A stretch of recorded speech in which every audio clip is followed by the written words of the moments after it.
Narinig ko ang doorbell at napatingin ako sa orasan sa itaas ng poste ng pinto. Eksaktong 15 minuto. Ang lalaking ito ba ay isang uri ng perpektong alien? Napaka-time cautious niya. Napatingin ako sa sobrang laking t-shirt ko na may hamburger picture at nagkibit balikat.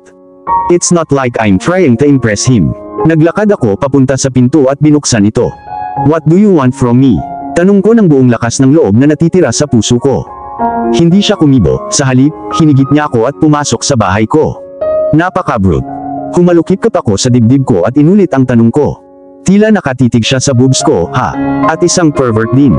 Pinasadahan niya ng kanyang malalaking daliri ang kanyang buhok kaya mas sexy siya kaysa karaniwan. I want you.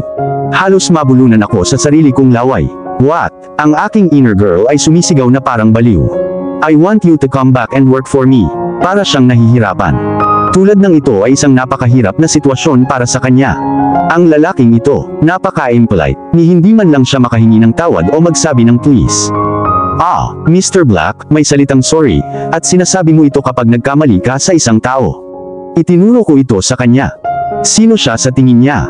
Pinandilatan niya ako at kitang-kita ko ang pag-ikot ng mga gulong sa utak niya. Akala mo walang nagsalita sa kanya ng ganyan. I was expecting na isusuka niya ang isa sa mga bastos na salita na laging lumalabas sa bibig niya, instead, tinignan niya ako ng mahinahon. Hindi ako humihingi ng tawad sa mga tao. Sabi niya sabay kibit balikat. Ang lakas ng loob nitong lalaking to. Then have it your way, mister. With or without your apology, I'm not working for you. Pagganti ko at naglakad papunta sa couch na inuupuan ko buong araw. Bakit ba ang tigas ng ulo mo? Iritadong tanong niya na para akong baliw na bata.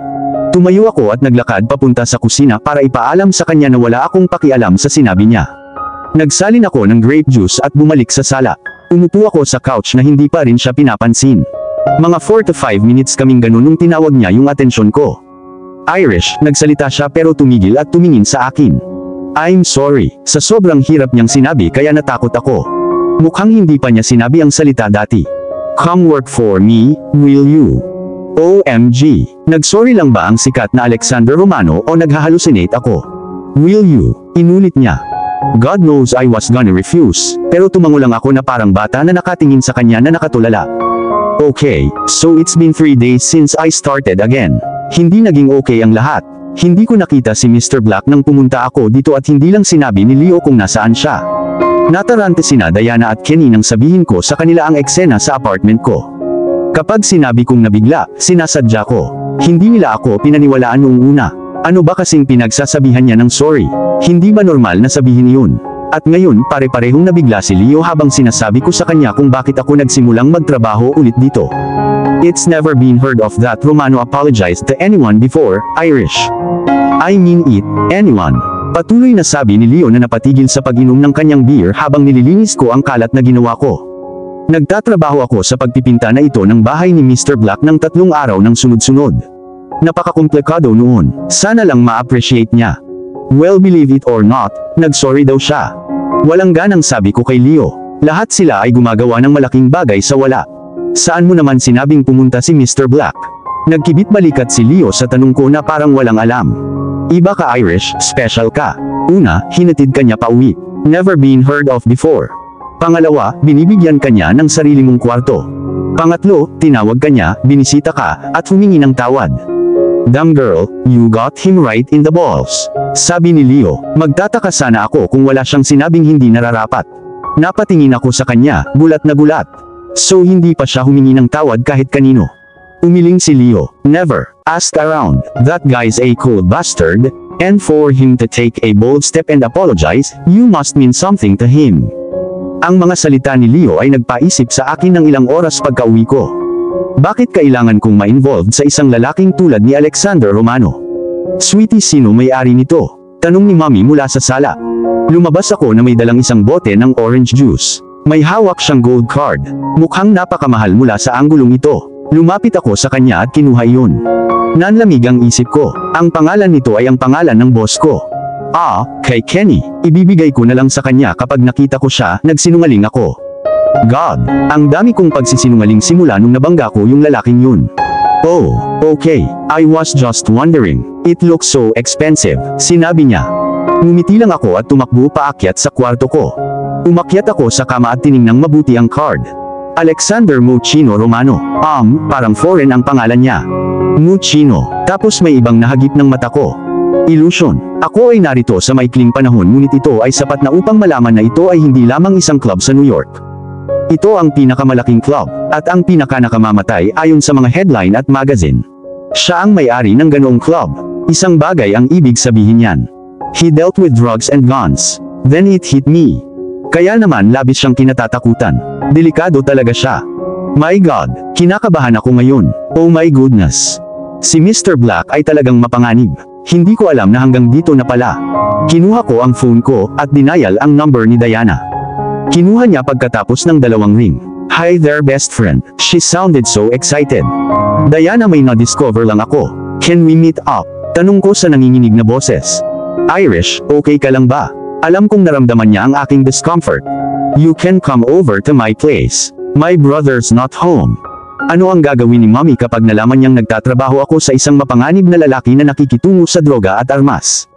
Kung pagmamayari niya ang illusion, isa lang ang ibig sabihin nito. Parte siya ng mafia. May natuklasan lang ako, Diana. Mr. Black, he's the owner of illusion. Delikado siya, nauutol kong sabi. Huminga ng malalim si Diana. Yan ang sinisikap kong sabihin sa iyo, Irish, hindi bagay sa iyo si Alexander Romano. Ngunit hindi mo sinabi sa akin kung hanggang saan. Balik kong sabi, nanginig pa rin sa bago kong natuklasan. Napabuntong hininga si Diana. Balita rin ito sa akin, Irish. Ang alam ko lang delikado siya sa iba't ibang chismis. Pero sa pagiging may-ari ng illusion. Damn girl, this is news. Inilibot ko ang paningin ko. You're not helping out right now. You know what? I need some time to think about this, sabi ko. Pupunta ako sa iyo mamaya sa gabi. Okay girl, maghihintay ako. Pagkababa ko ng taxi, tumakbo agad ako papunta sa bahay ni Diana at pumasok sa kwarto niya. Ginagamit niya ang phone niya at ibinaba iyon nang makita niya ako. Diana, sabi ko habang niyayakap niya ako. Hindi ko na talaga alam ang gagawin ko. Sweetie, it's gonna be alright. Halika, maupo ka. Sabi ni Diana habang hinihimas ang buhok ko. Tingnan mo ako, hindi ka dapat mag-freak out. Ha, siya ba talaga? Tumingala ako sa kanya. Anong ibig mong sabihin? Huminga siya ng malalim. What I mean is, you have to act normal. You shouldn't let him know na alam mong delikado siya. Halatang hindi ka sasaktan ng guy because if he had intentions of doing so, he would have done it a long time ago. Malinaw na nakikita niya ang kabutihan sa iyo. Huminto siya para kunin iyon, ngunit hindi iyon ang kailangan kong marinig. Kung umasta ka na parang alam mong delikado siya, baka ituring kanyang banta kaya mas maganda kung umarte ka na parang walang nangyari. Paano ito posible? Tanong ko habang sinusubukang i-digest ang sinabi niya. Napangisi si Diana. Ituloy mo lang ang pagpinta para sa kanya. Act normal, okay. Dahan-dahan akong tumango, alam kong napakahirap nito. Kinabukasan, pagpasok ko sa mansyon, naramdaman kong mas tense ang hangin. May kakaibang amoy sa hangin. Naglakad ako papunta sa kusina para makita si Leo na nagluluto ng itlog. Hi sweetheart, bati niya sa akin nang makita niya ako. Si Leo ay palaging isang bubbly na tao. Ngumiti ako pabalik sa kanya. Good morning, Leo. Bahagya siyang kumunot ang noo. Call me honey next time. Sweetheart goes well with honey, not Leo. Sabi niya sabay abot sa akin ng isang baso ng orange juice at kumindat. Napahagalpak ako ng tawa, iba ang lalaking ito. Salamat, nga pala, anong kakaibang amoy na natatanggap ko? Tumingin siya sa akin nang hindi makapaniwala. Seryoso, hindi mo alam na bumalik na si boss. Bahagya akong kinilig, hindi dahil sa lamig, kundi sa takot. Nandito siya. Okay, pero may kakaibang amoy sa paligid. Ngumuso si Leo na parang weirdo. I can't believe you don't know that that's weed, and cocaine. Pero hindi coke ang naaamoy mo dahil walang amoy ang coke. Sabi niya habang kibit balikat.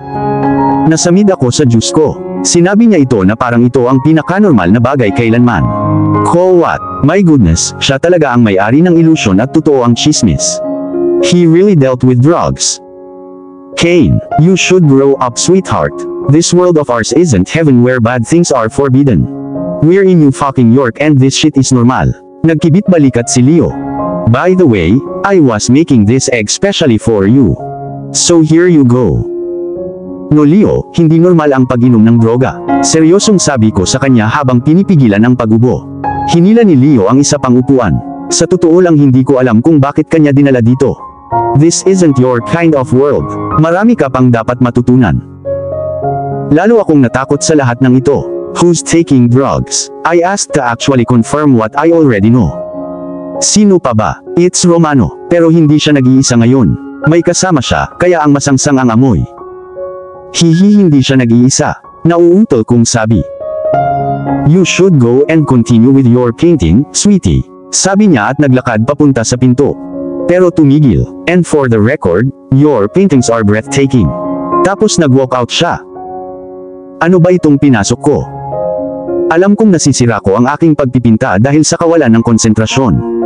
Kinain ako ng mga iniisip kay Mr. Black. Pero paulit-ulit na pumapasok sa utak ko ang mga sinabi ni Diana. Kumilos ng normal. Can see you're painting my house and it looks so good. Muntik na akong mapatalon sa sobrang takot. Nandito siya. Dahan-dahan akong lumingon at napabuntong hininga ako. This man was drop dead gorgeous kahit mukhang pagod na pagod. Sobrang pula ng mata niya. Mr. Black. Literal siyang napa-facepalm. Just call me Alex. Mas gusto ko yun kesa sa stupid name na tawag mo sa akin. I'm not even black for fuck's sake. Ha, hindi ba masyadong personal yun? Pero Mr. Itinaas niya ang kanyang perpektong kilay. Gusto mo bang makipagtalo sa boss mo? Umiling ako at pinitik ang ilong ko nang papalapit siya sa akin. How are you? How were things going? I mean habang wala ako. Tanong niya habang hinihimas ang buhok ko. Napalunok ako. Tama ba sina Diana, Kenny at Leo? May nararamdaman ba talaga siya sa akin? I've been good, salamat. Hindi na siya nagsalita at natahimik kami. You're different, princess. That was it. Natunaw ang puso ko. Namiss kong marinig ang tawag niya sa akin na princess. Gusto kong tanggihan ang katotohanang namimiss ko siya, pero imposible. I'm different. Tanong ng tanga kong bibig bago ako tumahimik. Bumaba ang ngiti niya sa akin. Dear God, I missed his smirk. Yes, you're totally different from the women in my life. I'm clueless kung bakit kita dinala dito, pero ang alam ko hindi kita papayagang umalis. Oh my God, papatayin niya ako. Tama si Diana, kapag nalaman niyang alam kong delikado siya, papatayin niya ako. Why are you doing this? Tanong ko bago ko pa mapigilan ang sarili ko. Tumingin siya sa akin na para bang hinihintay akong magpatuloy. Baka tapusin na lang ang nasimulan ko. Kukunin ko ang aking mga pagkakataon. Papatayin niya lang ako pero kailangan kong palayain ang isip ko. I can't act normal by him kahit anong pilit ko. Doing what? Nakataas na kilay na tanong niya.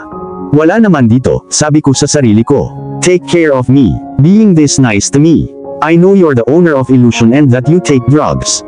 Are you going to hurt me? Medyo natarante siya, tapos pinasadahan niya ng daliri ang buhok niya. Are you? To be completely honest, hindi ko alam kung saan ako nakakuha ng ganitong klaseng lakas ng loob. Ang pakikipag-usap sa kanya ay parang nakikipag-usap ako sa sinumang random na lalaki. I don't know where all this is coming from but some questions are best left unanswered, princess. Sabi niya sabay halik sa noo ko at naglakad palabas. Hindi ko alam kung halik ba o salita niya ang nagpapahina sa akin. Ngunit 100% akong sigurado na iyon ay ang halik. Ito ang unang pagkakataon na nagpakita siya ng anumang anyo ng pagmamahal sa akin. Ang pinakaunang pagkakataon, at tama ang pakiramdam. And if his kiss on my forehead felt so right when I knew he was part of the mafia, baka nababaliw na ako. Umupo ako at pinanood ang aking mga matalik na kaibigan na nag-uusap tungkol sa ilang random na palabas sa TV ngunit hindi ako sigurado kung naririnig ko sila. Ang aking isip ay patuloy na nagpapaalala sa akin kay Mr. Black.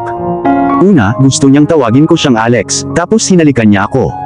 Alam kong nasa noo ko lang pero ganun pa din. May feelings ba talaga siya? Irish, nakikinig ka ba sa amin? Narinig kong tanong ng dalawa kong kaibigan. Tumingala ako sa kanila at sinabi ang isang bagay na pumasok sa isip ko. Sa tingin ko gusto ako ni Mr. Black.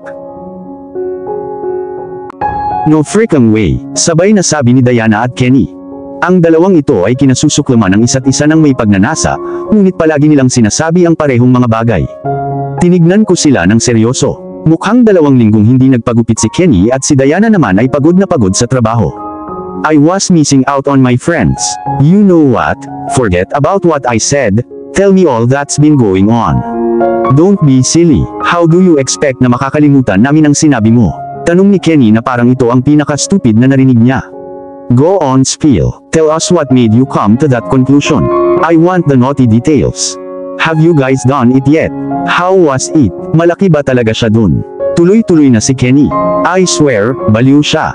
Pumikit ako. No way. Don't be such a pervert. That's basic stuff, sweetie. Kenny was at it again. Oh God, paano siya naging pinsan ko? Mapaglarong pinalo ni Diana ang ulo ni Kenny. Shut up, stupid. You know Irish will not do that. At least not now. Come on, Irish. Tell us what makes you think your boss likes you. I know I said it but I was just saying it. Sabi niya at humagikgik. Spill the beans. Okay, itong dalawang ito ay palaging nagpapagaan ng buhay para sa akin kaya sinabi ko sa kanila ng eksakto kung ano ang nangyari. For fuck's sake, Irish Kate, hindi ba sinabi ko sa iyo na huwag mong ipaalam sa kanya? Halos sumisigaw si Diana habang naka-facepalm. Tinakpan ko ang mukha ko ng unan. Nahihiya akong lumaban sa kanya. I put on my best puppy dog face at nakakalokong ngiti. Sorry, I guess. Hindi makapaniwalang tumingin sa akin si Diana.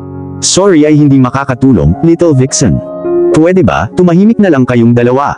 Malinaw na gusto ka ni Mr. Romano. And he cares a lot too. But any kiss on the forehead sends out the message I want you. Binigyan siya ni Diana ng seryosong tingin. Ang tanga mo talaga, ibig sabihin, I care for you. Habang patuloy na nagtatalo ang dalawa kung ano ang ibig sabihin nito, bigla akong nakaramdam ng kakaiba sa loob. Alam kong delikado ang lalaking ito, ngunit hindi ko maitago ang nararamdaman ko para sa kanya. Nahuhulog na ako sa boss ko. And I was falling hard. Wake up lazy baby. Boses iyon ni Mommy. Parang hinawi niya ang mga kurtina ng tila bumulaga sa akin ang liwanag. Oh mom. Tumalikod ako at tinakpan ang mukha ko pero iba ang plano ni Mommy. Hinila niya ang comforter at unan ko. Mommy, umiling ako pero wala siyang pakialam. Get your finance up sweetie, mag-grocery tayo. It's Saturday. Excited na sabi niya.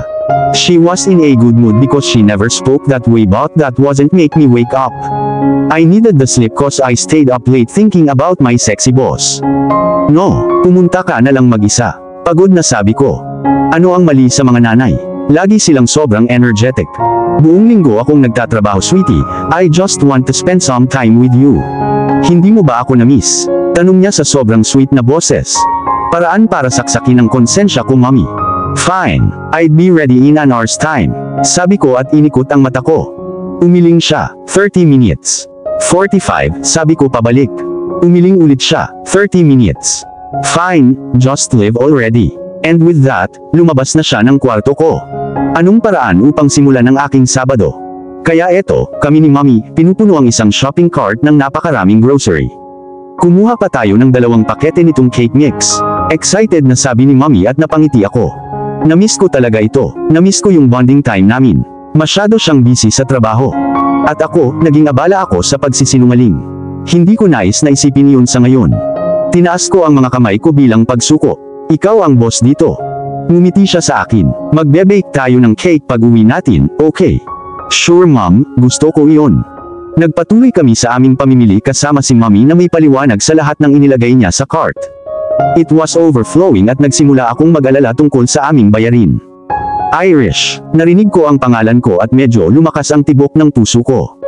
Ang boses na iyon ay walang iba kundi si Irish. Bago ako makapag-isip, lumapit siya sa akin at niyakap ako sa isang nakakadurog na yakap kahit na nakatayo si Mommy sa tabi ko.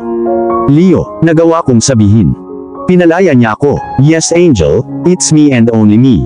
Tapos lumingon siya kay Mommy. Good morning ma'am. Ako po si Leo, kaibigan ni Irish. Hello there young man, it's a pleasure to meet you. Nakangiting bati sa kanya ni Mommy habang nakatalikod at binigyan ako ng nakakalokong ngiti at kumindat. The pleasure's all mine, mayabang na sagot ni Leo. Nakahinga ako ng maluwag, buti na lang at wala siyang nasabi na hindi nararapat. Ang aking mga kaibigan ay pawang mga baliw. What are you doing here? I came to watch a movie silly. Of course I came to get stuff for the mansion. We're running out, sabi ni Leo. Nagsimula akong magpanik. Walang alam si Mommy about sa mansyon at hindi pa niya alam. Oh, that's strange. Wala akong mahanap na makatwirang sasabihin. At saka bakit siya pupunta sa buong lungsod para bumili ng mga pagkain? Hindi ito makatuwiran ngunit iyon ang pinakamaliit sa aking mga alalahanin. We're not exactly running short. Romano just like everything in excess, and before I forget, I think he likes your. What's that? Nagkunwari akong seryoso habang tinuturo ang ilang random na cake mix. May sinabi lang ako para pigilan siya. Nakatingin sa amin si Mommy na may nakakatuwang ngiti. Ano ang iniisip niya? That Leo and I are a couple. Lumingon si Leo at hinanap ang tinuturo ko. Oh that, hindi ko alam kung paanong hindi mo alam pero cake mix iyon. Ngumiti ako ng pilit at lumingon kay Mommy. May iba pa ba tayong kailangan kunin? Tila nawala ang interes niya sa amin habang tinitingnan niya ang listahan ng mga bibilhin niya. Oo, kailangan pa nating bumili ng canned beef. Napatingin ako kay Leo. We have to get going. See you some other time, sabi ko at tinulak yung cart. Ayokong may masabi pa siya. Poor Leo, baka iniisip niya na hindi ko siya pinapansin. Pagdating namin sa bahay, sinasabi sa akin ni Mommy kung gaano kagwapo si Leo at napaka-friendly. I mean hindi siya nagkamali pero halos 5 minuto lang niya itong nakita. Mabilis kong inilihis ang topic sa cake. Oh mom, she was my personal drama queen. Nag-beep yung phone ko. Kinuha ko ito para makitang mayroon akong 2 mensahe mula sa isang pribadong numero. Kakaiba yun. Binuksan ko pa rin ito at ang nakita ko ay nagpatalsik sa puso ko ng 20 kilometro. Hi Irish, it's Alex. I was wondering if you'll love to go out with me. It's okay kung may iba kang plano. Message ni Alex. Panaginip ba ang lahat ng ito? Ako ay isang regular na babae lamang, bago sa lungsod na ito, ngunit ako ay nagiging mas malapit sa pinakadelikadong tao sa lungsod. He even wanted to hang out me. Hindi ka panipaniwala. I was clueless kung ano ang nagpalakas sa akin ng loob ngunit natagpuan ko ang aking sarili na nagtatype ng isang bagay. It's a wonderful idea sir. I love to, reply ko. Sumulat ako pabalik, sinisigurado kong hindi siya tatawaging Mr. Black para hindi masira ang mood. Sa sandaling nagsenyas ang aking telepono ng isang delivery report, isa pang mensahe ang pumasok. It's okay for you to call me Alex. Napangiti ako nang mabasa ko ang huling mensahe niya.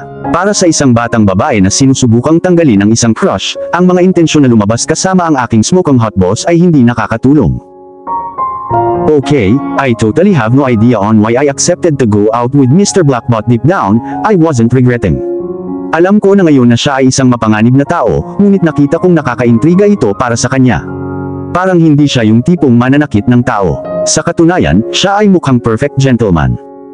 Hindi ko na ipaalam kay Diana o Kenny ang tungkol sa kahilingan ni Mr. Black, ang pinakamasama pa, ang pagtanggap ko. Sikreto ko na lang ang lahat. Ang problema ngayon ay si Mommy. Ano ang sasabihin ko sa kanya? Pagod na akong magsinungaling. Hindi niya deserve ito. All done. We just have to wait for 30 minutes and our cake would be baked. Excited na sabi ni Mommy. Ngumiti ako sa kanya. Nag-beep ang phone ko bilang senyales na may bago akong message. Binuksan ko ito. Meet me at Adams in 45 minutes. Oh my God, not Adams. Obviously nandoon si Diana. Kailangan kong mag-isip ng isang bagay ng mabilis. Nagsisimula na akong mag-type. Oh no, Mr. Black, could we meet up somewhere else? Hindi ito tumagal ng hanggang 5 segundo nang makatanggap ako ng bagong mensahe. That's alright. Ipapadala ko si Cheng para sunduin ka at dalhin sa Rico, yun ay kung okay ka lang. Rico, hindi ba yan ang bagong mamahaling Italian restaurant na naging balita? Bago ko pa matapos mag-type ng reply ay nag-beep ulit ang phone ko. Don't protest sweetheart, dadating si Cheng sa loob ng 45 minuto. Okay, oras na para kumilos ng mabilis. Mommy. Yes sweetie, napakamot ako sa noo ko at kinakabahan akong tumingin sa kanya. Pwede po ba akong lumabas, like now? Hinubad niya ang kanyang oven gloves. Sweetie you're all grown up now. You're free to go out when you want. I'm just really happy you always ask for my permission. Oh mom, wasn't she the best? Lumapit ako sa kanya at hinalikan siya. I love you mom. She beamed at me. I love you too sweetie. Bilisan mo na bago ka pa malate for whatever. Nagmamadali akong pumunta sa aking silid at naligo sa pinakamabilis, itinulak ang pakiramdam ng pagkakasala sa likod ng aking ulo. Nagsisinungaling ako sa mga taong nagmamahal sa akin. Niloloko ko sila, lahat dahil sa isang lalaki. Ipinilig ko ang ulo ko para mawala ang guilt at nagpatuloy sa pag-shower. Kinailangan kong isipin ang perpektong outfit. Kung lumalabas ako kasama ang aking boss na nagkataon lang na sobrang hot, kailangan ko lang magmukhang maganda. Nagpasya akong pumasok para sa isang maikling itim na gown. Hindi ito ang pinakamahusay ngunit ito ay medyo maganda. Pagkatapos ay itinali ko ang aking buhok sa isang messy bun at sinuot ang aking pulang 4-inch na stiletto. Naglight pero classic na make-up ako. Tiningnan ko ang oras at napagtantong late na ako ng 10 minuto. Siguradong asar na talaga si Cheng.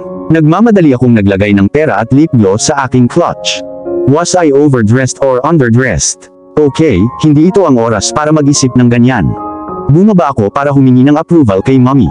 You look gorgeous baby, sabi niya sabay higop ng orange juice niya. Are you going out with Leo? Halos mabulunan ako sa laway ko. Hindi ko nakitang darating iyon. No mom, how can you even say that? You know what? I'm running late. Bye mom. And with that, I rushed out to see Cheng standing by a black-colored Bugatti. May magandang taste si Mr. Black sa mga kotse, and all of them just happened to be black. Bagay talaga sa personality niya ang nickname ko sa kanya. Palagi siyang nakasuot ng itim na damit at lahat ng pag-aari niya ay itim. I'm so sorry kung pinaghintay kita Cheng. Sabi ko sabay pasok sa kotse at isinara niya ang pinto. Ngumiti siya sa akin nang makapasok siya. It's nothing Miss Miller. I think you should save your apology for the boss. Siya ay nagmaneho at ako ay kinakabahan sa buong tahimik na biyahe. Nung nakarating na kami sa Rico, hindi ako nakaimik. Napakalaki nito at maganda. Mga mamahaling sasakyan lang ang nakapark sa labas. Bumaba ang tingin ko sa damit ko. Hindi ako nababagay sa ganitong klaseng lugar. Hindi ito ang aking klase. At isipin na ang perang dala ko ay malamang na hindi sapat para pambayad ng tubig dito, mabuti pang bumalik ako. Nang lumingon ako kay Cheng, ngumiti siya sa akin. Huwag kang mag-isip ng ganyan, miss, pumasok ka na lang. Hinihintay ka na ni Mr. Romano sa private room 3. Ipakita mo lang itong card sa pintuan. Sabi niya sabay abot sa akin ng gold card. It felt expensive in my palm.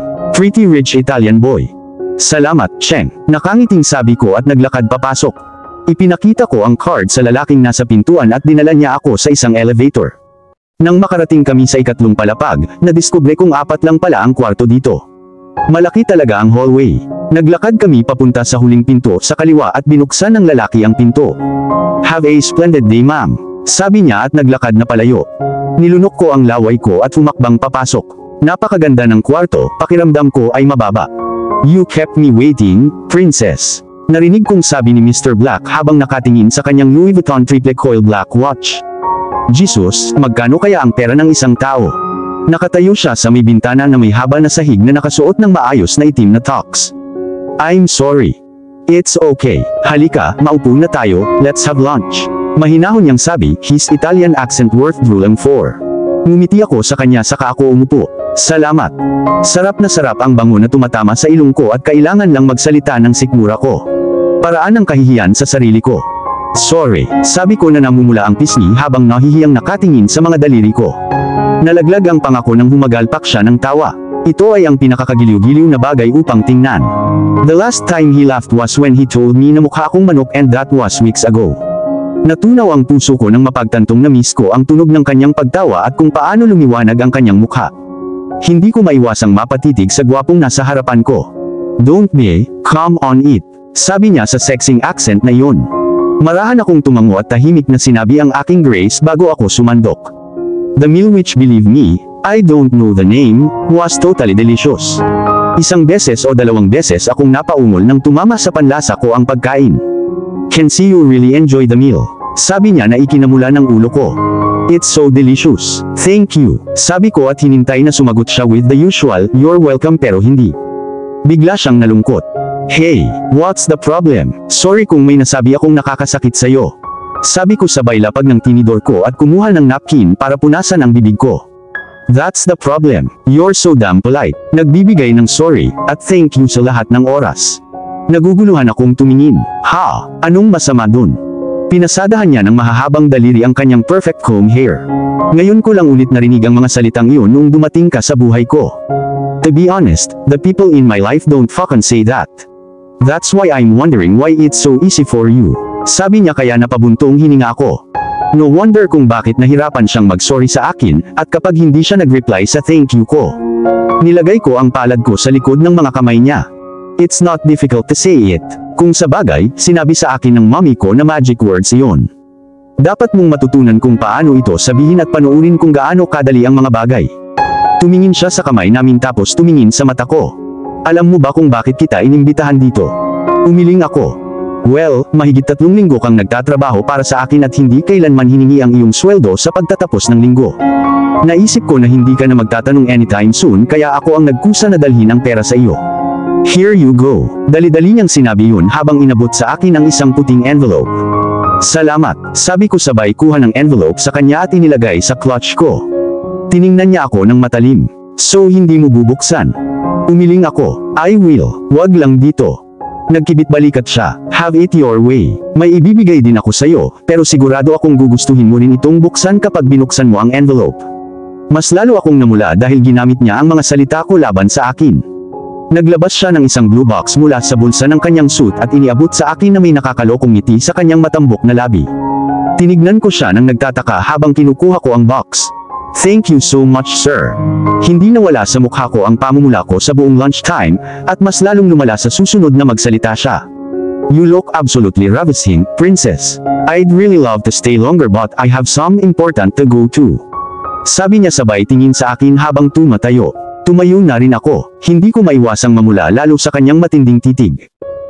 Ang sarap ng lunch. Maraming salamat, magalang na sabi ko. Nagkwentuhan kami nang makarating kami sa elevator pababa sa lobby. Nakatayo si Cheng sa tabi ng Bugatti at naglakad si Mr. Black papunta sa isa pang sports car. Sumakay na ako sa kotse at nag-drive na si Cheng papunta sa apartment ko.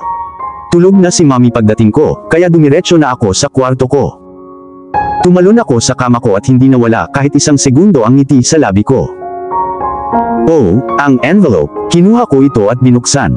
May tseke sa loob kaya nilabas ko, at halos himatayin ako sa dami ng perang nakasulat doon. $30,000. Sa loob ng 3 linggo. Nanlaki ang mata ko. Hindi ako makapaniwala sa aking mga mata. Alam kong loaded ang taong ito, ngunit sobra na ang $300,000 para sa 4 na araw bawat linggo sa loob ng 3 linggo. Hindi ko ito matatanggap. Iisipin ni Mami na sumali ako sa isang grupo ng pagnanakaw at ninakawan ng isang bangko o isang bagay. Gamit ang pagkakataon na mahimbing pa rin siyang natutulog, lumabas ako ng bahay at buti na lang may dumaan na taxi. Pinara ko ito at ibinigay sa itim na lalaki ang address. Binigyan niya ako ng "That's a pretty rich area young lady" look, pero nagpapasalamat ako na itinago niya ang komento niya sa sarili niya. Pinasok ko ang kamay ko sa clutch ko at hinawakan ng mahigpit ang envelope. Kung gaano man ito katukso, hindi ko matanggap. Sobra na sa akin. I hope he's not gonna stay out considering he went somewhere else nang dumating si Cheng para sunduin ako. Huminto ang driver sa harap ng pamilyar na mansyon na nakasanayan ko na.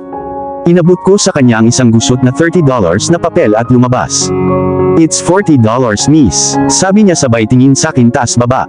Mabigat ang loob kong naglabas ng pera at iniabot sa kanya, tumalikod at sinagot ang 1,000 tanong na lagi kong sinasagot sa mga security men na ito. For crying out loud, dapat sanay na sila sa akin ngayon. Nang matapos ako sa kanila, lumakad ako papunta sa mansyon at nagulat ako nang makitang mag-isa lang ako. Saan napunta si Leo? Anyways, I made myself comfortable and I didn't realize I was so tired until I fell asleep on the plush couch. Nagising ako sa ingay ng mga taong nag-uusap sa labas. Hindi ito English. Somewhere along the lines of Spanish ba ito? No, Italian. I got it. Italian yun. Naging matapang ang mga boses bawat segundo at napansin kong ang isang boses ay kay Mr. Black at ang isa, hindi ko makilala. Umayos ako ng upo, hinimas ang buhok ko sa proseso. Nang ilang hakbang na lang ang mga boses, narinig ko ang dalawang salitang hindi ko inaasahang marinig mula kay Mr. Black. Kill them. Natigilan ako at saka sila pumasok. Noon ko naalala ang ibang tao. Si Roberto iyon at may hawak siyang baril. Napaatras ako ng isang hakbang habang nababalot ng takot ang mga mata ko. Napansin niya ang kilos ko nang ipasok niya ang baril sa kanyang bulsa sa likod. Anong ginagawa mo dito, Irish? Dumating ang galit na boses ni Mr. Black. Nakalimutan ko na talaga ang dapat kong sabihin. Ako ay naging isang nauutal na gulo. I came to you know. Lumabas ka sandali, Roberto. Sabi niya kay Roberto na tila hindi nabigla sa baril. Nang makaalis si Roberto, lumingon siya sa akin. What's wrong? Is the money small? Napaawang muli ang aking bibig. Is the dude for real? As a matter of fact, sir, it's too much. That's why I'm here. $300,000 is more than my house rent for a year. I can't accept this much. Thanks a lot but here's your money. Kinailangan kong umalis sa bahay na ito at hindi na bumalik. These people dealt with guns. Namilog ang mga mata ko, at alam kong magsisimula na ang waterworks. Inilapag ko ang pera sa coffee table, at maglalakad na sana palabas nang biglang humawak ang mga kamay niya at hinawakan ako. Don't leave. Okay dear Irish, Mommy, Kenny at Diana all love you. Narinig mo ang taong ito na nagutos ng kamatayan ng isang tao kaya ngayon ay hindi ka na makakaalis o mabubuhay. Narito ang iyong sariling kamatayan. Isang luha ang lumabas. Please don't kill me, sir. I'd leave and never return. Tumingin siya sa akin, like real looking, tapos bigla siyang humagalpak ng tawa. Tumawa siya ng malakas kaya mas lalo akong natakot. Pero siya ang pinakagwapong lalaki na nakita ko. Nanlaki ang mata niya at lumabas ang dimples niya. Kill you, bakit kita papatayin? Tanong niya na nagpakalma mula sa pagkakatawa niya. As a matter of fact, I want to take a picture of you right now. Remember sinabi ko sa iyo na mukha kang pusa kapag galit? Well, hindi ako nagkamali. Pero kapag kinikilabutan ka, para kang isang basang pusa, it's a cute though. I'm actually supposed to get angry right now. Like really get angry. Literal na ininsulto ako ng lalaking ito. Pero sa kabaligtaran nagpapasalamat ako dahil hindi niya ako papatayin. Nag-clear throat siya at bumalik sa dati niyang mood, inis. Bakit ayaw mong tanggapin ang pera? Alam kong malinaw na sinusubukan mong mapabilib ang iyong ina, at iligtas siya sa stress sa pagbabayad ng iyong tuition at lahat ng kalokohan na iyon. Malaki ang maitutulong ng pera na iyan. Tumingala ako sa kanya, paano mo nalaman ang lahat ng iyon? Humakbang siya palapit sa akin at napaatras naman ako. I own America sweetheart, alam ko lahat ng nangyayari. Napalunok ako, hindi ko alam kung ano ang pumasok sa akin pero tinanong ko ang tanong na gumugulo sa isip ko simula nang dumating siya dito. Sino ang papatayin mo? Binigyan niya ako ng delikadong tingin. That's none of your fucking business. Napangiwi ako sa harshness niya. Mas naging malambot ang kanyang tingin at pinasadahan niya ng mga daliri ang kanyang perpektong combed hair. Fine, what's the word? Sorry, pero hindi ko sinasagot ang tanong mo. Nanlaki ang mata ko. Nag-sorry lang ba siya? No, mali yata ang narinig ko. Tinignan ko ng maigi ang mukha niya. Oh my goodness, it's for real, nag-sorry siya sa akin. Pero hindi ako papayag na pumatay siya ng tao. Please don't do it. I beg of you, killing is a sin. You're a Christian, right? Ang malambot niyang tingin saka naging malungkot. Pinasadahan niya ng mga daliri ang kanyang buhok. I'm getting revenge for what they did to her. Mahinahon niyang sabi habang nakaupo at naka-face palm. Naramdaman kong bumungad na siya sa akin. Anong nangyari? Talk to me. Binigyan niya ako ng malungkot na tingin. Nasasaktan akong makita siya sa ganitong paraan. Just leave Irish, leave. Sometimes, feelings don't count. Hindi siya mag-open up sa akin. I can't leave you like this, you can talk to me. Agad na palitan ng galit ang kalungkutan. Umalis ka na. Kumaripas ako ng takbo. Alam kong may mali, at kailangan ko lang tulungan ng lalaking nagsimula akong makaramdam ng kakaiba. Sa kabilang banda, si Alex. Minsang nakita ko si Irish sa sexing itim na gown na iyon. Alam kong walang pag-aalinlangan na pagsisisihan ko ang lunch na ito kung gaano ako kahirap ngayon. Ang aking matalik na kaibigan doon ay nahirapan dahil sa kanya. At higit pa sa lahat, she was a moaning mess. Pagmamayari ko ang restaurant na ito ngunit hindi niya alam kaya nasa isang liblib na lugar kami at nakakuha ng pinakamasarap na pagkain at pinakamasarap na alak. Sana ako na lang ang pagkain na nagpapaungol sa kanya. Pero higit sa lahat, gusto ko sana siyang dalhin dito sa table na ito. Fuck her so good na hindi niya maalala ang apelyido niya. Tumigil ka Alex, hindi siya isa sa mga fuck buddies mo. Inayos ko ang sarili ko at inabutan siya ng pera. Ito ay hindi gaanong ngunit alam kong pahalagahan niya ito dahil kailangan niya ang pera. Ibinigay ko rin sa kanya ang necklace na nakuha ko noong pinawalan ko siya ng trabaho. Nanlaki ang mga mata niya at binigyan niya ako ng isang nakakagulat na ngiti. Thank you sir, very much. Sabi niya na hindi man lang binubuksan. Ganun ba siya kapasalamat kahit hindi niya alam ang nilalaman nito? Totoo nga ba ang kabaitan niya? Ang mga babaeng nakasama ko nitong mga nakaraang taon ay hindi kailanman nagsabi sa akin ng thank you. Hindi nila kailanman pinahahalagahan ang anumang iniaalok ko, they only wanted more and more. Maliban sa kanya. So hindi mo bubuksan? Tanong ko, gusto ko talagang malaman kung sapat na ang pera kaya dadagdagan ko ito kung hindi pa. Ang ibang babae ay humiling ng higit pa, ngunit sa kanya, gusto kong bigyan siya ng higit pa. Stop wasting your time Alex, she'd never be like her, kahit tawagin mo siyang princess. Umiling siya at bahagyang namula. I will, just not here. I inwardly smirked knowing na ganun ang epekto ko sa kanya. Nag-beep yung phone ko. Fuck, kailangan kong makipagkita kay Gareth Montalvo. Hindi ko talaga alam kung bakit hindi pipirmahan ng douchebag na ito ang mga file. Hindi ko hahayaang kunin sa kanya ang $20 million nang hindi niya pinipirmahan ang mga papeles na iyon. I hate his guts. Oras na para wakasan ko ang buhay na walang kwenta. Tumingala ako sa blonde na sumasalakay sa mga panaginip ko kani-kanina lang. You look absolutely ravishing princess. I'd really love to stay pero may importante akong pupuntahan, sabi ko sabay check sa Louis Vuitton watch ko. Princess, no fucking way. Bakit princess ang tawag ko sa kanya? Ang pangalang iyon ay para lamang sa kanya. Thanks a lot, lunch was great. Ayan na naman siya sa hindi impeccable attitude. Reminding me of her. Napailing ako sa lahat ng malungkot na iniisip, ilang taon na ang nakalipas. Dapat ako ay ganap na mag-move on. Nagkwentuhan kami habang pababa kami sa lobby. Niyakap ko siya at dumiretso sa kotse ko. Alam kong iuwi siya ni Cheng ng ligtas. Roberto, meet me at the club now. Kinausap ko ang inbuilt phone sa kotse ko. Agad naman akong nakatanggap ng reply at nagmadaling umalis. Nang makarating ako sa club, nakita ko ang bastard na umiinom ng isang baso ng bourbon. So hindi mo pipirmahan ang mga papeles ko ha? Umiling siya at tumayo. I won't, kiddo. Don't you fucking call me kiddo. Sabi ko, nangangati ang mga kamay kong suntukin ang old fucker. Tumawa siya at humigop ng inumin niya. I'm gonna own half of Illusion, son. I'm offering you $20 million for half of this club but I won't sign those damn papers. You know why? Tanong niya at bago pa ako makapagsalita ay nagpatuloy na siya. Dahil alam ko kapag pinirmahan ko ang mga papel na iyon, kalahati lang ang pagmamayari ko sa loob ng isang taon. I want Illusion forever. Good. Now leave because I'm not giving you my club, mariin kong sabi sa kanya. Paano niya nalaman iyon? May nagbigay ba sa kanya ng impormasyon sa likod ko? At kalimutan mo nang dalhin ulit dito ang ugly ass na yan, sabi ko at tumalikod na para umalis. Nga pala, isa na namang blonde bitch ang nakikita ko nitong mga araw na ito. Bet she'd look good sprawled out on my bed, after I fuck her. Iyon lang ang kailangan ko para tumalikod at pinalipad ang kamao ko sa mukha niya. Do anything to her, and a dead frog is better than you. Duguan siya at binigyan ako ng galit na tingin. Ang lakas ng loob nitong lalaking ito para pag-usapan si Irish ng ganito.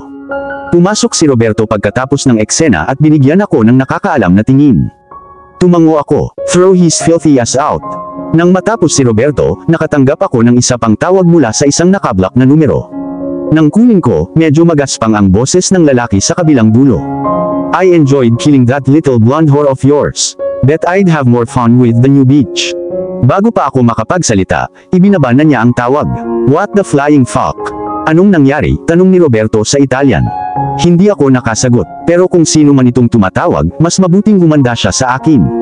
Sumakay na ako sa kotse ko kasunod si Roberto sa likod at binilisan ang takbo papunta sa mansyon. I crack ang nakablock na number na tumawag sa akin kanina. Sabi ko sabay abot sa kanya ng phone ko na huminto sa driveway. Gusto mo bang patayin ko kung sino man ang tumawag? It's been long since I took off some flesh. Nagpatuloy siya sa Italian.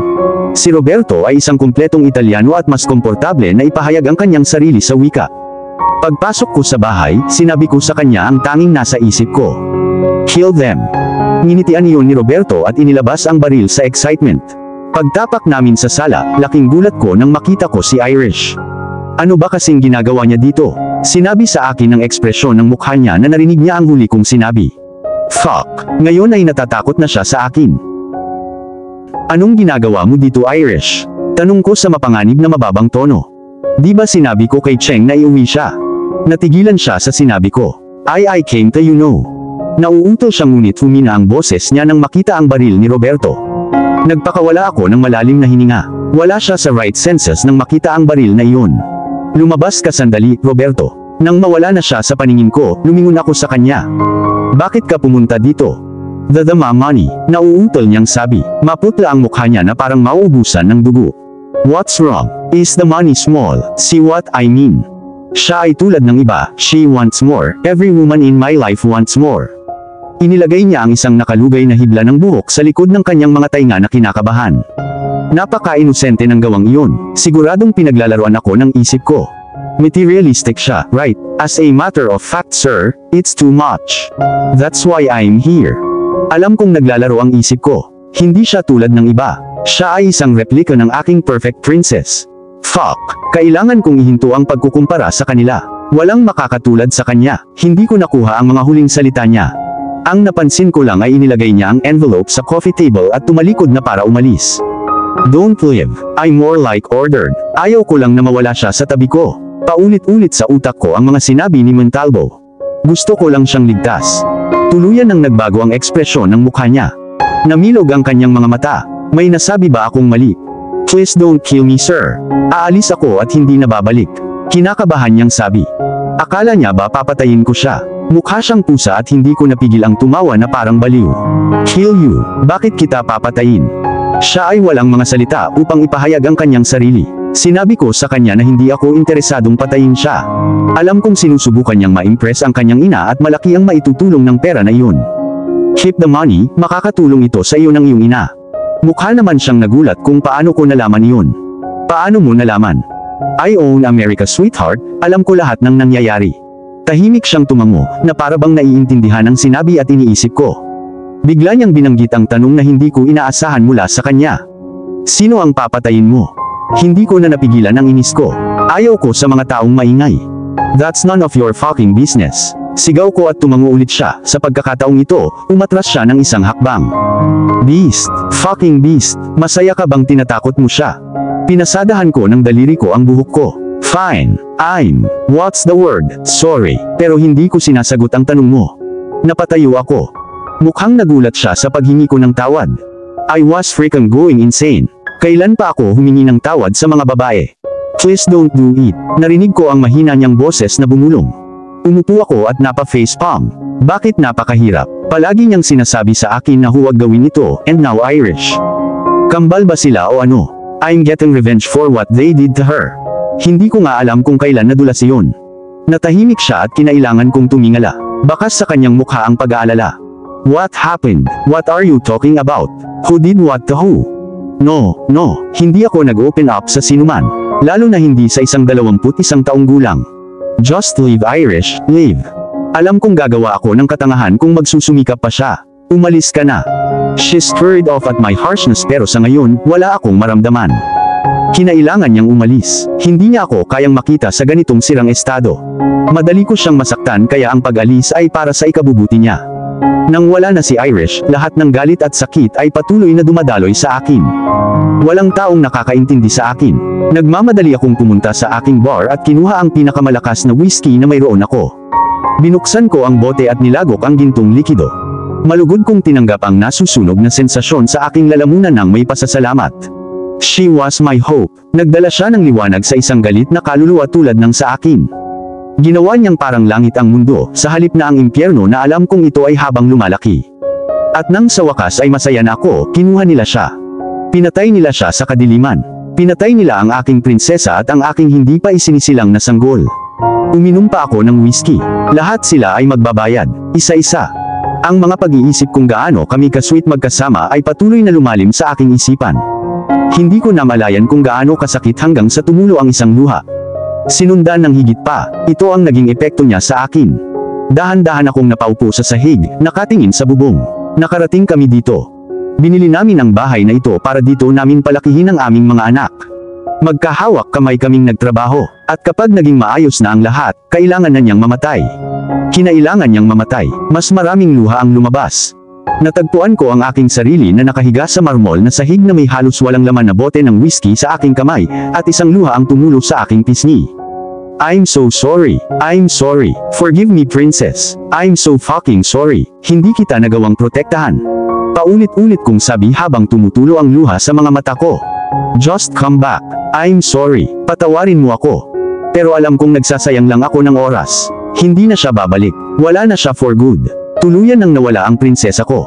Puputulin ko ang laman ng sinumang pumatay sa kanya. I was fucking going to chop off their balls and serve it to them for lunch. More whiskey. Parami ng parami ang whiskey. She's gone for good. Tumayo at patayin ang mga arseholes. Those fuckers. Nakinig ako sa aking isipan, ngunit habang sinusubukan kong tumayo, ito ay imposible. Nahulog tuloy ako. Lahat sila ay magbabayad. Maghihiganti si Alexander Mochino Romano. And with that, nakatulog ako, iniisip ang nawawala kong pamilya. Sa kabilang banda, si Irish. Isang linggo na ang nakalipas mula noong huli kong nakita si Mr. Black. Mula nang mangyari ang incidents na iyon, hindi na siya nakapunta rito. Ang dahilan kung bakit ako bumalik ay upang ibigay sa kanya ang pera dahil $30,000 ay sobra-sobra, at sa totoo lang pinagsisisihan kong bumalik doon. Grabe ang mood swings niya noong araw na iyon. Earlier in the day, he was happy and made me feel pretty, tapos nung nakita ko siya sa mansion, parang papatay siya, which I'm sure he did. Narinig ko nga sinabi niya kay Roberto na pumatay ng tao. I swear, nabigla ako. Hindi ko alam kung bakit ako bumalik dito, pero alam lang ng puso ko na kailangan ng tulong ni Mr. Black. Nagsalita siya tungkol sa isang babae at na-curious ako sa nangyari. Sinabi ni Leo na nag-travel siya sa Italy ngunit babalik siya ngayon. Kaya naman pinagluto ko siya. Trust me, hindi madaling makumbinsi si Leo na gusto kong magluto. Nung una, akala niya gagawa ako ng gulo sa kusina niya. Pagkatapos ay nagpatuloy siya sa pagsasabing hindi ito magugustuhan ng boss. Alam kong hindi ako magaling magluto pero nag-practice ako. Excited na akong makita ulit si Mr. Black. Isang buong linggo na wala siya. Cut me some slack, super gorgeous ang lalaking yun kaya may karapatan akong mamiss siya. Call me crazy for missing a murderer, but Mr. Black just made me want to be with him every second. I had googled the procedure of making spaghetti bolognese and yun ang niluto ko. Nag-bake din ako ng sponge cake para sa kanya. Sana talaga magustuhan niya ito because I'm doing this straight from the heart. More like you're trying to gain his trust para makapag-open up siya sa'yo. Sinubukan kong huwag pansinin ang aking inner girl sa dami ng alam kong tama siya. Pagkatapos makipag-usap sa aking mga matalik na kaibigan, ito ang ideya na kanilang naisip. Naniniwala sila sa lumang alamat na nagsasabing the way to a man's heart was through his tummy. Walang masama kung subukan. Tandang-tanda ko kung gaano sila nagalit sa akin dahil lumabas ako kasama siya nang hindi sinasabi sa kanila. I took over 15 minutes para humingi ng tawad sa kanila. Gayunpaman, hindi ko sinabi sa kanila ang bahagi kung saan narinig ko si Mr. Black na nag-uutos na patayin ang ilang tao. Iyon ay masisindak sila. Ikinwento ko lang sa kanila yung part na may binanggit siyang girl from his past. Darating na ang boss sa loob ng 35 minuto. Sabi ni Leo sa naiinip na tono habang pinagmamasdan ako mula sa kitchen unit. Hindi ko alam na kayang sumayaw ang puso ko hanggang ngayon. Nakaramdam ako ng tuwa. Malapit nang dumating ang boss ko. Mahal mo ang boss, hindi ba? Walang pakialam na tanong ni Leo at nabulunan ako. I mean nabulunan. Bakit pa siya magtatanong o mag-assume ng ganoon? Sorry, eto, uminom ka ng tubig. Aniya na inilapit sa bibig ko ang baso ng tubig at humigop ako ng ilang lagok. Napatingin ako sa kanya. Bakit mo naman nasabi ang ganyan? Tanong ko, nakikita kaya niya ako? Even a fool would notice the glow in you whenever he's around. And you're cooking for him. Not any kind of food.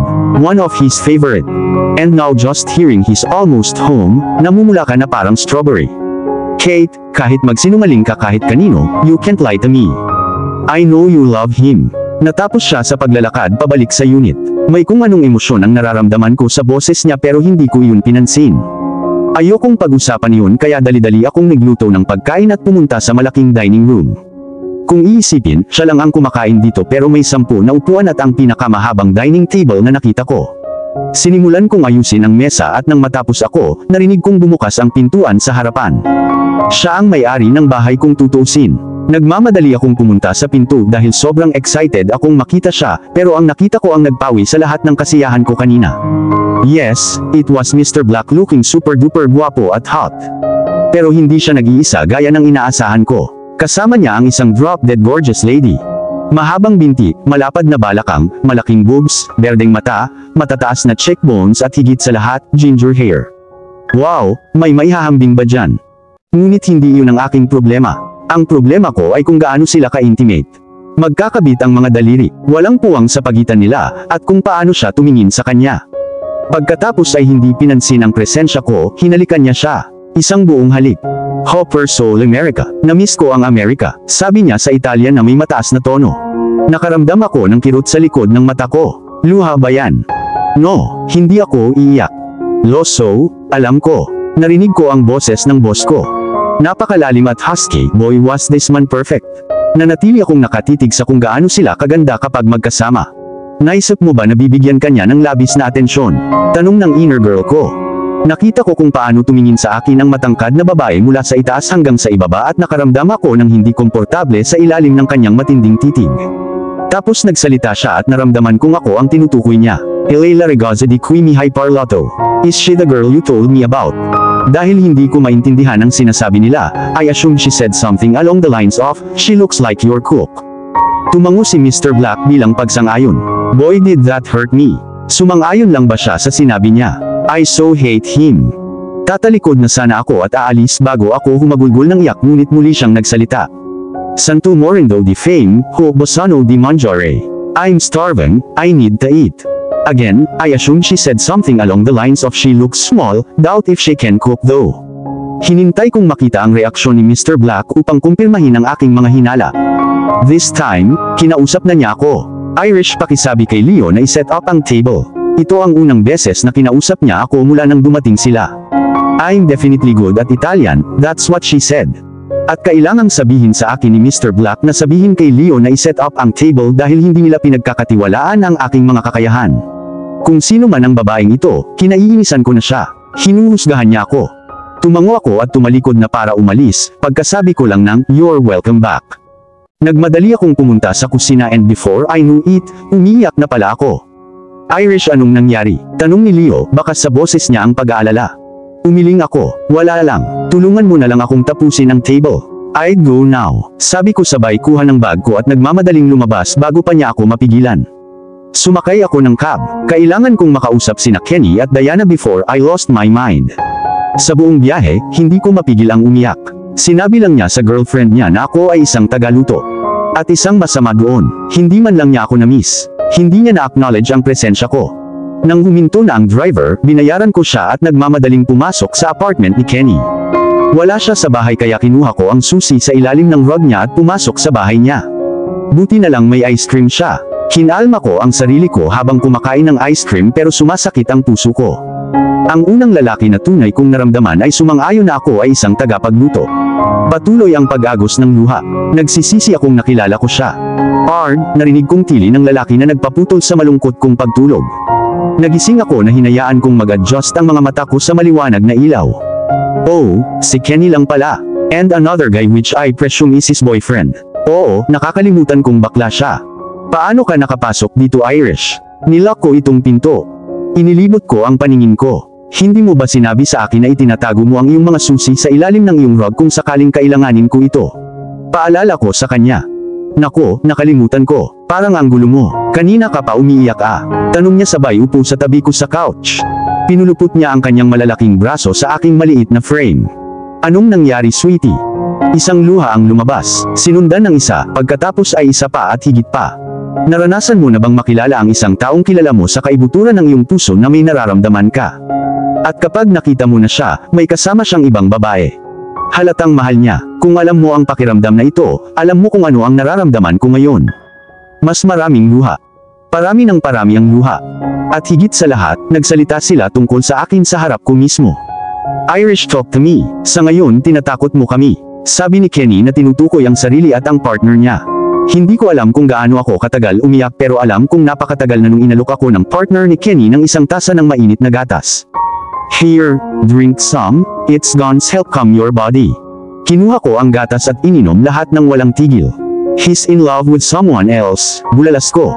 Alam kong may kinalaman ang pag-iyak mo sa isang lalaki. Sabi ng kaibigan ni Kenny na parang nag-solve lang ng puzzle which earned him a kick from Kenny. Come on Kenny, I'm just being honest. Binigyan siya ni Kenny ng nagbabala na tingin at itinaas niya ang kanyang mga braso bilang pakunwaring pagsuko. Tell me everything. I didn't want to share my problems with Kenny in front of a total stranger so I walked out of the sitting room to Kenny's room. Makukuha niya ang pahiwatig, alam ko. And he got it soon enough since nagpakita siya sa kwarto makalipas ang ilang minuto. Michael's gone. Now can you talk? Tinatakot mo ako. Sinabi ko sa kanya ang lahat. Walang naiwan. Even about the fact na alam kong hindi man lang nila galawin ang niluto ko. Pero alam mong mabuti na lang hindi nila kinakain ang pagkain mo, di ba? Tanong niya at napatingin ako sa kanya, nawawala. Bakit niya sasabihin yun? Cause you're a bad cook. Pagtatapos niya at pinalo ko ang ulo niya. Itong pinsan ko. Pinagtatawanan niya ako kahit siya pa ang nagsabi sa akin na magluto at pagkatapos niyang malaman na may online cooking classes ako ng isang linggo. I'm sorry, hindi ka ba marunong mag-joke? Iminulat ko ang aking mga mata at inilabas ang aking dila. Whatever. So anong balak mong gawin? Tanong ni Kenny. Napabuntong hininga ako. I know I was overreacting but my emotions are bruised. I'm quitting. You're what? Tanong ng pinsan ko na kasing laki ng mga saucers ang mga mata. Tumango ako. It's the right thing to do.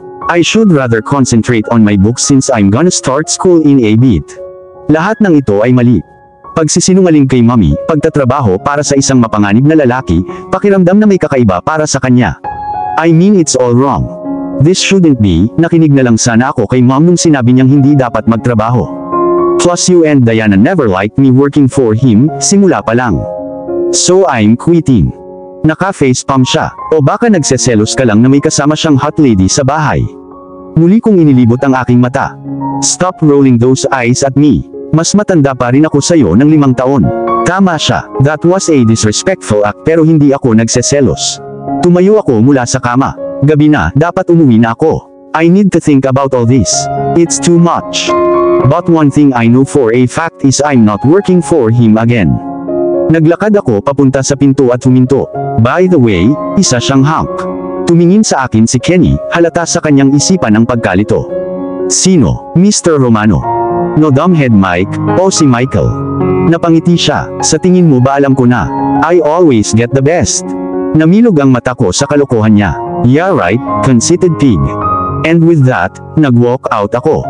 Mas naramdaman kung kausap ko si Kenny. Kahit wala akong nakuhang advice or sort, gumaan lang ang pakiramdam ko sa pakikipag-usap sa kanya. Pumara ako ng taxi na naghatid sa akin pauwi. May isang magarbong sports car na nakaparada sa labas. Sino kaya iyon? Hindi posibleng siya iyon. Baka ito ang anak ni Mrs. Bernard mula sa England.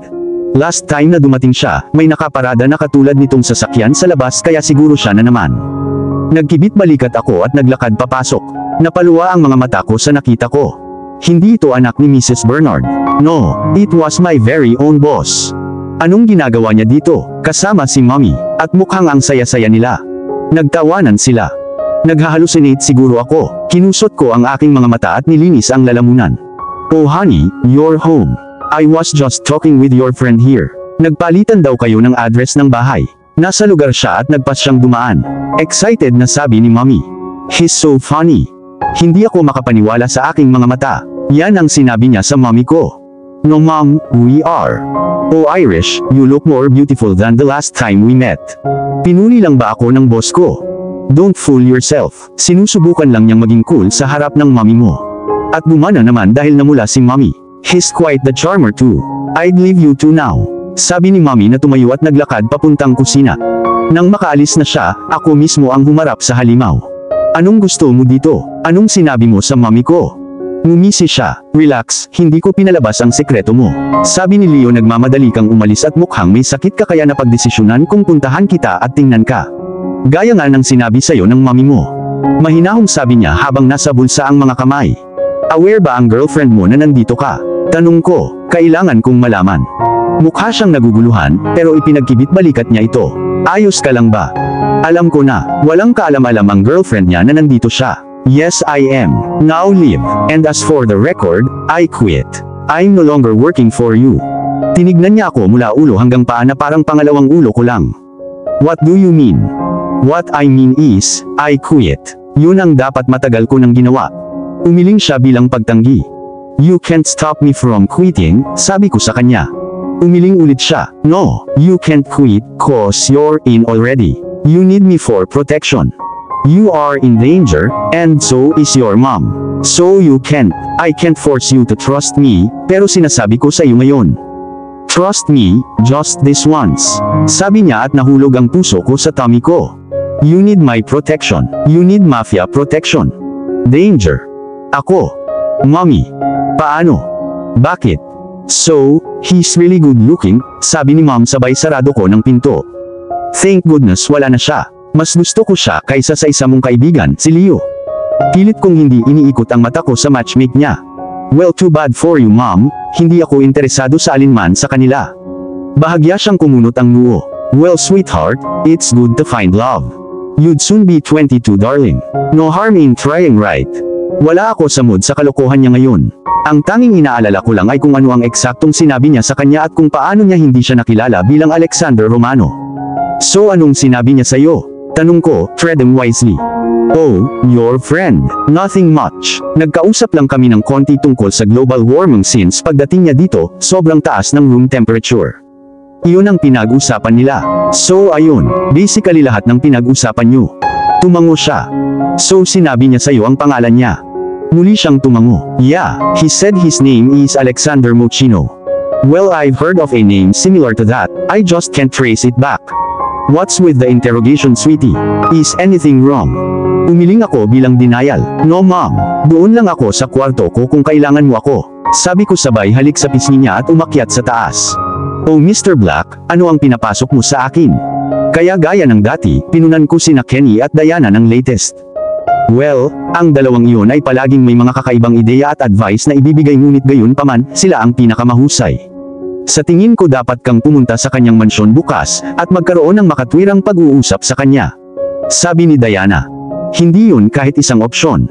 Pupunta ang girlfriend niya, remember? Nangangatwiran ako.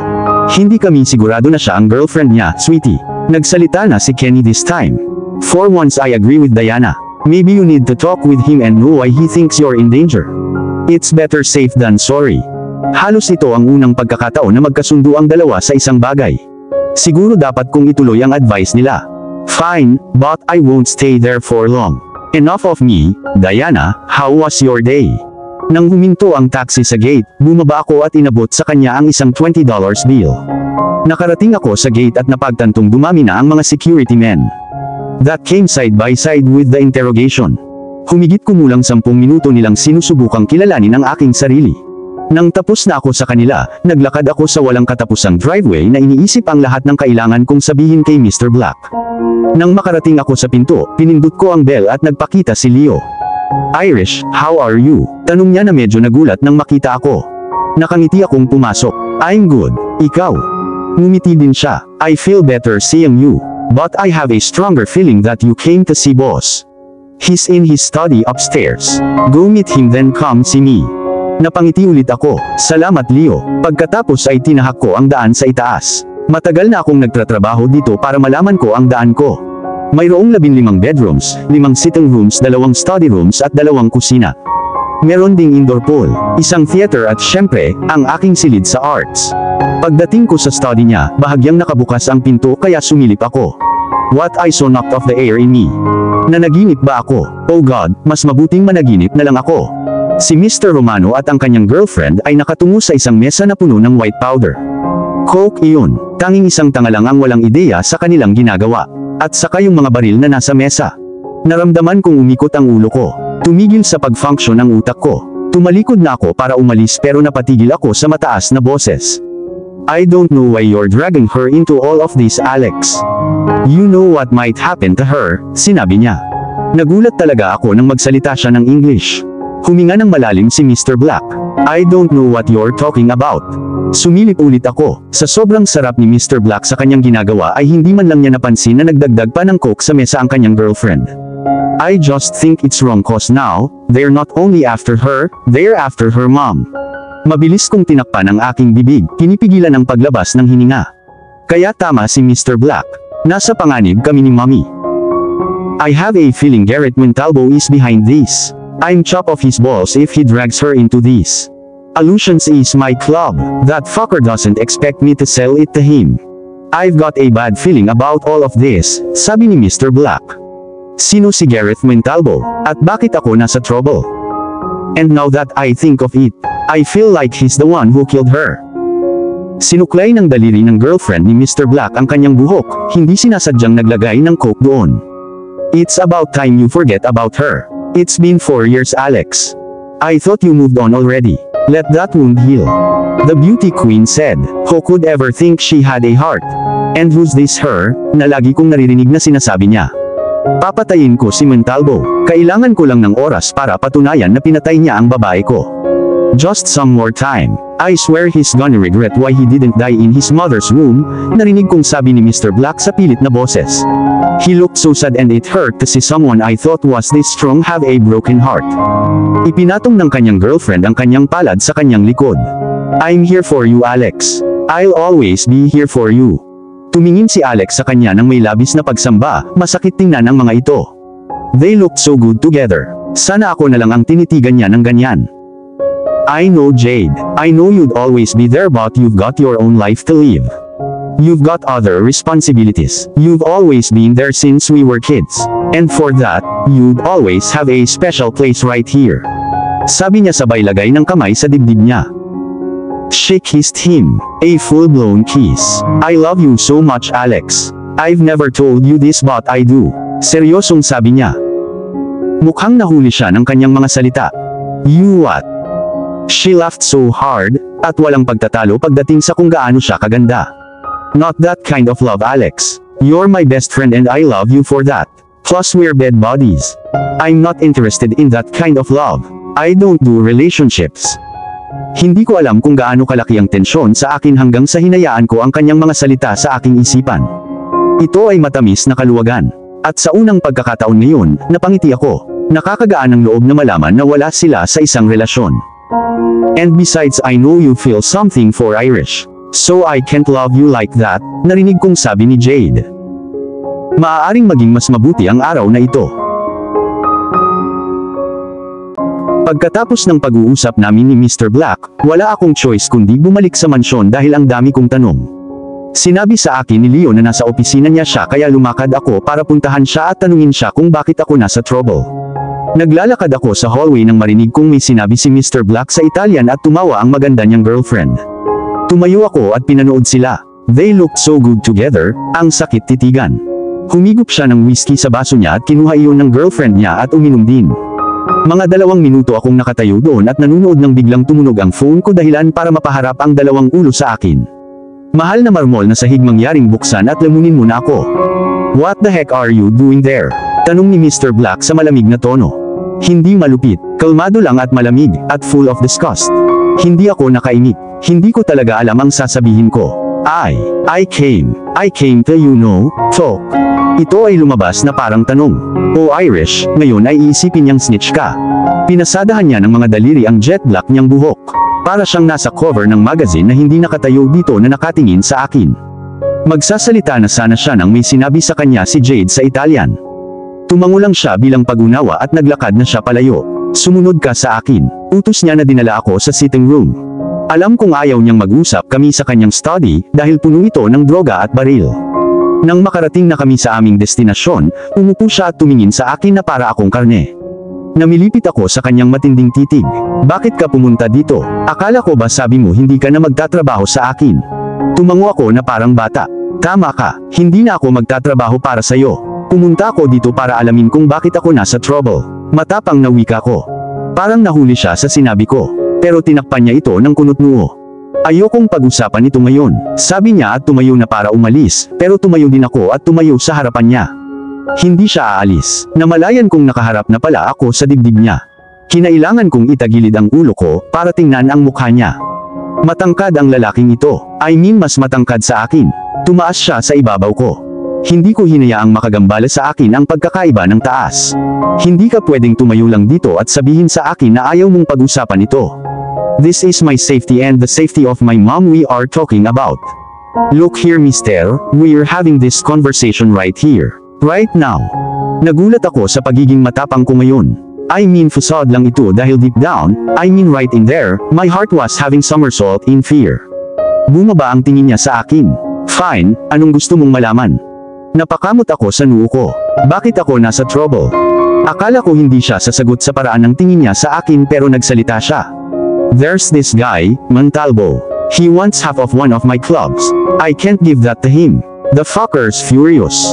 Apparently, he thinks I have a soft spot for you. So, pinigilan ko siya doon. Pero ikaw ba? Binigyan niya ako ng kakaibang tingin then realization hit him. No. Ouch ouch ouch, that's so mean. I pout and look at him para ipagpatuloy niya ang kwento niya samantala sumasakit ang puso ko. Itinapon ko na lang ang dignidad ko sa pagtatanong sa kanya kung may soft spot ba siya sa akin. Dito ko iniisip na may soft spot siya para sa akin. May soft spot lang siya sa super hot niyang girlfriend. So, pakiramdam niya kung sasaktan kanya, masisira ako at ibibigay ko sa kanya ang club ko. It's actually his way of revenge cause I whooped his ass hard. He's such a loser, but don't you worry, he's gonna pay for threatening me. You're safe Irish, always know that. You're Uder Maria Protection. Nagpigil ako ng hininga, kakasabi niya lang ulit ng Mafia Protection. Sinabi niya yun kahapon pero hindi ko talaga inintindi. Yes, Mafia Protection. Tinanong ko yan ng malakas. Oh Irish. Hindi ko dapat ito sinasabi sa'yo. Nung una, akala ko nagpepeke ka lang na wala kang ideya kung sino ako. But then I noticed you're just a simple sweet girl from a simple background. I'm a dangerous motherfucker. I'm a fucking mafia leader. I'm a asshole and I regret dragging you into my problems. Dahil ngayon na nakita ka ng mga kaaway ko, they will use you to get to me. Pero huwag kang mag-alala tungkol sa isang bagay. Malungkot niyang sabi. At dun ko lang na-realize na in love ako sa lalaking hindi ako minahal pabalik. You're in what? Matapos niyang marinig na siya ang pinuno ng isang mafia, mahal mo pa rin siya. Don't roll your eyes at me. Galit na sabi ni Mr. Black. Maliban na lang kung gusto mong maparusahan. Ang galit sa kanyang mga mata ay agad na napalitan ng pagnanasa habang binanggit niya ang parusahan. Napaiwas ako ng tingin. I wasn't rolling my eyes at you. Kinakabahan kong sabi sa kanya at tumayo para umalis. Wait. Tumalikod ako at humarap ulit sa dibdib niya. Parang mapunit ng dibdib niya ang itim na t-shirt na suot niya. Palagi siyang nakasuot ng itim. Tamang-tama sa kanya ang pangalang Mr. Black. Tumingala ako para harapin siya at hindi iniisip kung paano siya nagkaroon ng pinakamagandang pangangatawan sa mundo. Hinayaan kong kumawala ang isang buntong hininga sa labi ko nang hilahin niya ako sa isang yakap. Nalanghap ko ang sariwang manly smell niya na parang siya lang ang mayroon. Si Mr. Black ay natatangi sa lahat ng bagay. Napalingon ako sa kamangha-manghang katawan niyang bumabalot sa akin na hindi ko narinig ng eksakto kung ano ang sinabi niya, ngunit parang katulad kanya. Sorry, I didn't get you well. Humigpit ang hawak niya sa akin. Tapos pinalaya niya ako. Umuwi ka na. I'm setting you free. You don't need to work for me. Babantayan lang kita sa malayo. Gusto kong magalit sa kanya dahil hinayaan niya ako at umasta na parang weirdo, pero hinayaan ko na lang. Sinubukan niyang buksan. Kailangan ko lang maging mas matyaga. Out of nowhere and without thinking straight, I stood on my tiptoes and gave him a kiss on his cheek, leaving him confused and me. Well, nagulat ako kung saan ko nakuha ang ganitong klase ng lakas ng loob. Namula ako sa galit at tumakbo palabas ng kwarto na tumatakbo pababa para makita si Leo na may kausap sa Italian sa isang tao sa telepono. Nang makita niya ako ay in-end na niya ang tawag. Mukha siyang galit. So nakausap mo siya? Nagtataka niyang tanong. Napangiti ako nang maalala ko kung gaano kalambot ang pisngi niya. Yeah. About. Something felt of telling Leo about my conversation with Mr. Black. It's our little secret. See you sa susunod na pagpunta ko rito. If I ever do. Sabi ko sabay kuha ng bag ko at lumabas ng mansion, pero hindi ko pinalampas ang galit na tingin na binigay ni Leo sa akin. Ipinagkibit balikat ko ito. Lahat ng tao dito ay may mga issue sa galit. Sumakay ako ng cab at umuwi. Pagdating ko, pumasok ako at nakita ko ang bahay na kakaiba at tahimik. Sabi ni Mommy uuwi daw siya ngayon. Mom, tumawag ako pero walang sumasagot. Mom, this time tanong ko habang sinisimulan ko ng maghanap sa bahay. May mali, naramdaman ko ito. Gulong-gulo ang isip ko habang dahan-dahan akong umaakyat sa hagdan patungo sa kwarto niya. Mommy, nasa loob ka ba? Tanong ko habang binubuksan ang pinto ng kwarto niya. Bumilis ang tibok ng puso ko sa nakitang nasa harapan ko, napasigaw ako. Nagkaroon ng dugo. Dugo kung saan-saan, ngunit si Mommy ay wala kahit saan. May nakakuha ng atensyon ko. Isa itong kutsilyong may dugo. Isang luha ang lumabas. Sinundan ng isa pa habang mabagal ang hakbang ko papunta sa nightstand at kinuha ang kutsilyo. Sa ilalim nito ay isang note. Ito ay hindi dugo ng iyong ina, ngunit ito ay mangyayari kung ang iyong kasintahan ay hindi makikipagtulungan. Sabi nga ng nanay mo, huwag kang umiyak. Oh my goodness, kinuha nila ang aking mommy. Galit na galit kong hinanap ang phone ko sa bag ko at nang makita ko ito, napansin kong may 7 missed calls ako mula kay mommy.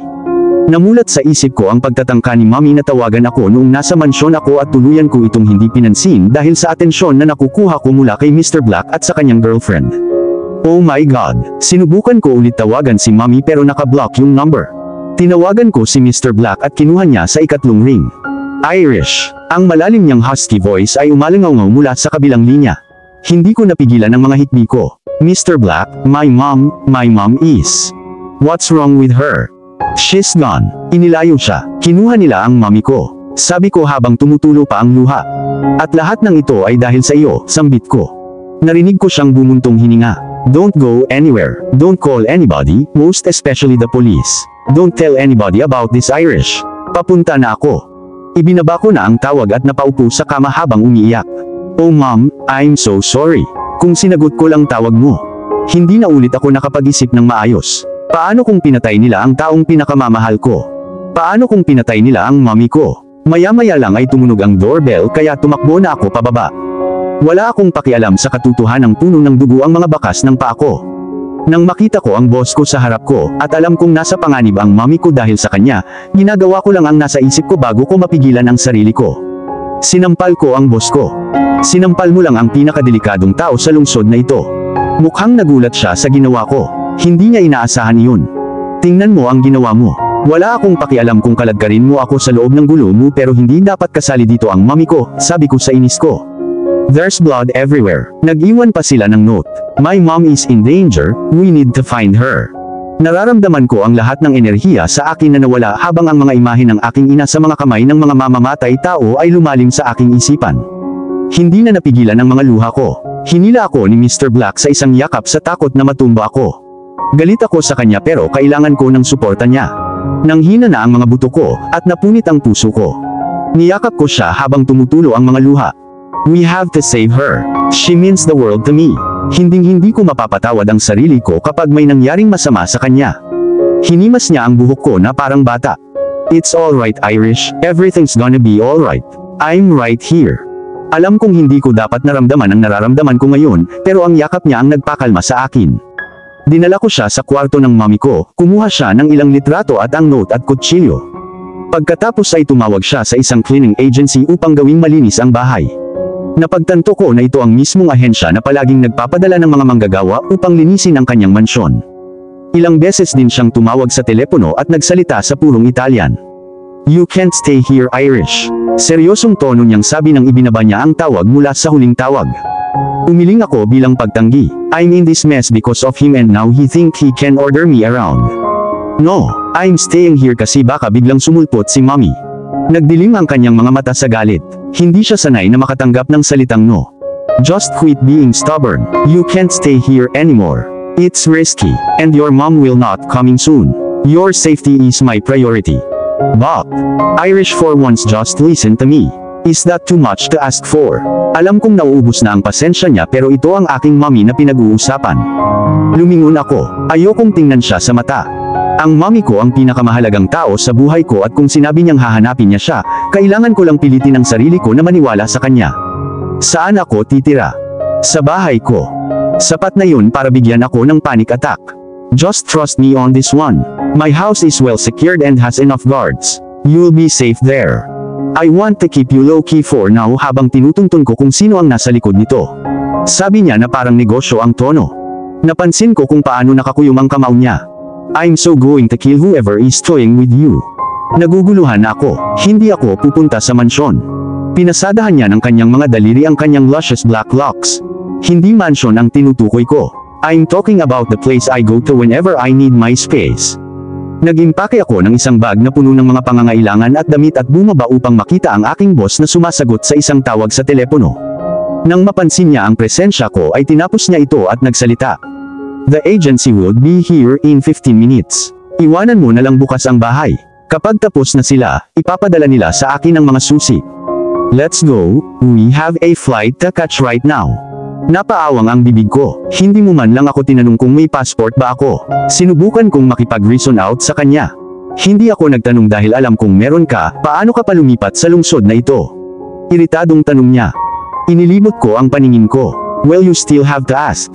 My passport is in my room. Let me go get it, sabi ko at naglakad pabalik sa kwarto ko. Naabutan ko siya sa labas. Nanlaki ang mata ko nang ma-realize kung ginagamit namin ang multo niyang si Rolls Royce. I know you like my cars, I'm gonna get you one like this when we reach Italy. Nagsimulang umikot ang ulo ko. Magbibigay sana ako ng komento tungkol sa bagay sa kotse ngunit sa Italy. Pupunta tayo ng Italy. Tumango siya at pumasok na lang sa sasakyan. Pumasok na rin ako at nagsimula na siyang magmaneho bago ko pa maisuot ang seatbelt ko. Nung sinabi mong pupunta tayo sa bahay mo, akala ko baka somewhere in the city, tapos sasabihin mo lilipad tayo papuntang Italy. Masyadong malayo yun Mr. Black. Napansin ko kung paano humigpit ang hawak niya sa manibela. What the fuck is wrong with you?